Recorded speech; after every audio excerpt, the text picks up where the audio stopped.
My name is Emily, and for a long time, I believed I had found my forever. At 28 years old, I was married to Ryan, the man I thought was my soulmate. We lived in a cozy house in Portland, Oregon, with our beautiful 3-month-old daughter, Sophie. Ryan and I met in college and got married 2 years later. He was charming, funny, and made me feel like the most loved woman in the world. He worked as a sales manager while I taught kindergarten. Our life wasn't perfect, but it felt warm and full of love. Weekends were for family walks in the park, lazy mornings in bed, and dreaming about our future together. When I got pregnant with Sophie, Ryan was over the moon. He attended every doctor's appointment, painted the nursery, and told everyone how excited he was to be a dad. Those 9 months were some of the happiest of my life. Then came the car accident. A drunk driver hit me when Sophie was only 6 weeks old. I suffered a severe spinal injury and multiple fractures.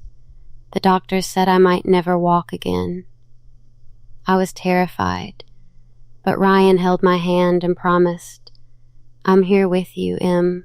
We're going to get through this together." In those early days in the hospital, I held on to his words like a lifeline.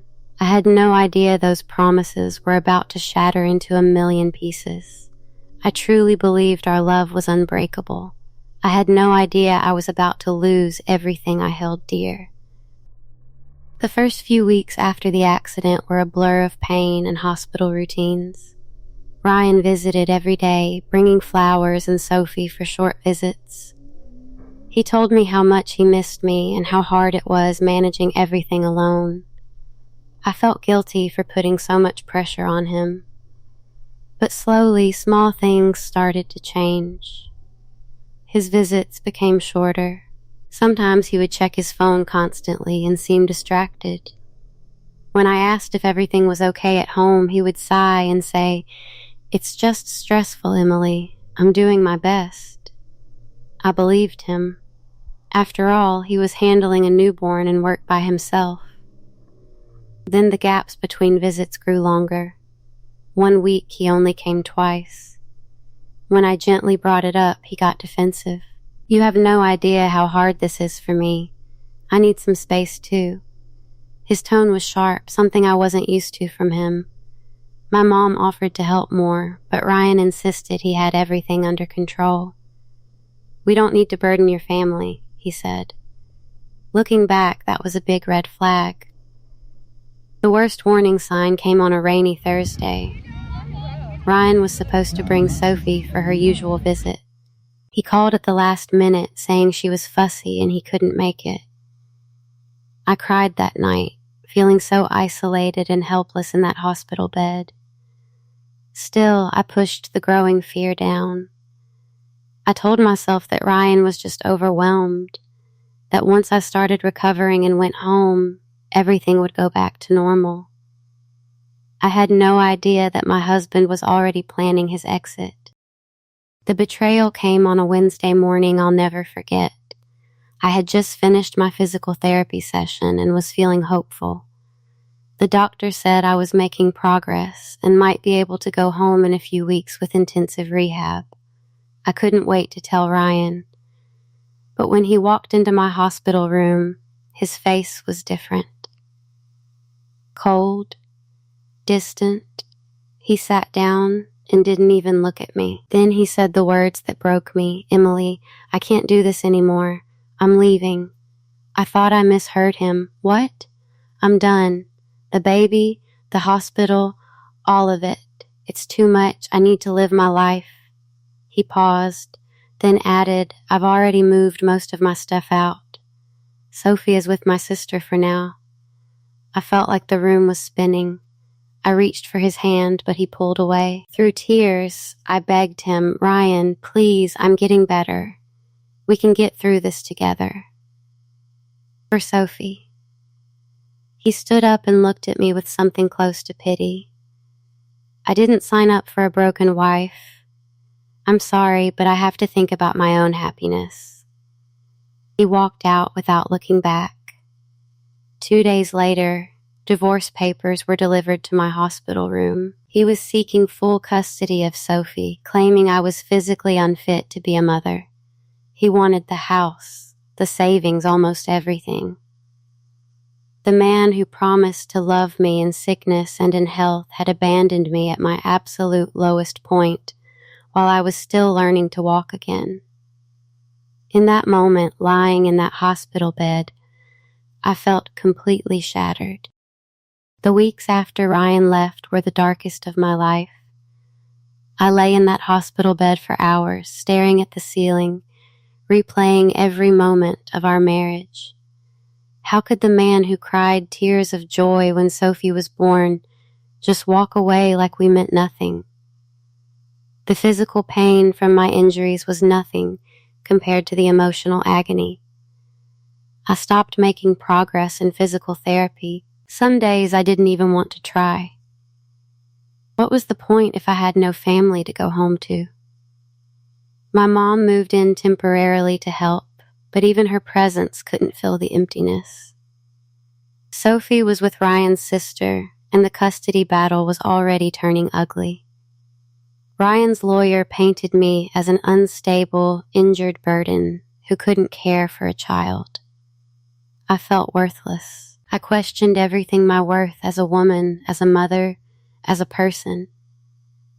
Nights were the hardest. I would cry until I had no tears left, wondering how I was going to raise Sophie alone if I couldn't even walk properly.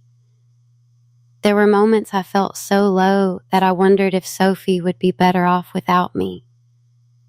That thought scared me more than anything. I had lost my husband, my home, my confidence, and nearly my will to fight. But somewhere deep inside, a small spark remained the mother in me who refused to let my daughter grow up believing she was abandoned. That spark was faint, but it was there. I was at my lowest when my older sister Rachel came to visit one afternoon with a determined look on her face. "Emily, you need to see this," she said, handing me her phone. What she showed me shattered the last piece of my heart, but also lit a fire in me. Rachel had hired a private investigator. The reports revealed that Ryan had been cheating on me for over a year with a woman from his office. Even worse, he had been planning to leave me before my accident. My injury just gave him the perfect excuse to play the victim. But the biggest twist came next. The investigator discovered that Ryan had been secretly draining our joint savings account for months. He had also been hiding assets and was preparing to file for divorce even before the car accident happened. He never intended to stay. I sat there in my hospital bed, holding the papers with trembling hands. All those late nights, all those work trips, all those times he told me I was imagining things, they were all lies. For the first time since the accident, I felt something stronger than sadness. I felt rage. And with that rage came clarity. I called my mom and Rachel that same night and said, "I'm not going down without a fight. Not for me, but for Sophie." I had been abandoned at my weakest moment. Now I was going to rise, not just to walk again, but to become the mother my daughter deserved. With the new evidence, I made a decision. I would fight. I started intensive physical therapy again with a renewed purpose. Every painful step I took was for Sophie. I worked harder than I ever had in my life. My doctors were amazed at my progress. Within weeks, I went from barely standing to walking with a cane. Meanwhile, my sister and I built a strong case. We gathered bank records, text messages, and proof of Ryan's affair. We documented every time he missed visits with Sophie and every lie he told in his custody filings. I also kept a detailed journal of my recovery photos, therapist notes, and doctor reports to prove I was becoming more capable every day. My lawyer, a sharp woman named Laura, helped me prepare for battle. We decided not to use the evidence too early. I wanted Ryan to feel confident. I wanted him to believe I was still broken. Every night I would look at a photo of Sophie and whisper, Mommy's coming for you. The plan was simple but powerful. Show the court who I really was: a fighter, a survivor, and a devoted mother. And expose Ryan as the man who abandoned his family when they needed him most. As the court date approached, I stood taller, walked further, and felt stronger than I had since the accident. Ryan thought he had destroyed me. He was about to learn how wrong he was. The day of the custody hearing finally arrived. I walked into the courtroom with a cane, but with my head held high. Ryan sat on the other side with his lawyer, looking confident and relaxed. When he saw me, he gave me a small, almost pitying smile, as if he had already won. His lawyer went first, painting me as an unreliable, injured mother who couldn't possibly care for a baby. Ryan even wiped away fake tears while talking about how hard it had been for him. Then it was our turn. My lawyer presented the evidence one piece at a time. The financial records showing how Ryan had been draining our accounts. The proof of his year-long affair. The messages where he complained about being trapped even before my accident. But the most powerful moment came when I took the stand. I looked directly at Ryan and said calmly, "You abandoned me and our daughter when I was learning to walk again. You left us when we needed you most. But I'm still here, and I will always fight for Sophie." The judge's face changed as he reviewed the evidence. When my lawyer showed photos of my recovery journey from hospital bed to walking the courtroom was silent. Ryan's confidence crumbled. By the end of the hearing, he could barely look at me. The judge ruled in my favor, granting me primary custody and ordering Ryan to pay child support and half of my medical expenses. He also received strict visitation rules because of his abandonment. As we left the courtroom, Ryan tried to speak to me, but I simply looked at him and said, "You left when I couldn't walk. Now watch me run." 6 months after the court hearing, life had transformed in ways I never thought possible. I now have full primary custody of Sophie. She's a happy, bubbly toddler who loves nothing more than holding my hand while we walk in the park. I no longer need a cane. Most days I walk on my own, stronger than ever. Ryan pays child support and has limited supervised visitation. He tried to apologize once, saying he made a mistake, but I told him the only thing I needed from him was to be a decent father to Sophie. Nothing more. I've gone back to teaching part-time, and I started a small support group for mothers recovering from injuries and abandonment. Helping other women find their strength has been incredibly healing for me. My relationship with my family is closer than ever. My sister Rachel and my mom have been my rocks through this entire journey. Most importantly, I've learned to love myself again. I look at the scars on my body not as reminders of pain, but as proof of my resilience. If there's one thing I want you to take from my story, it's this.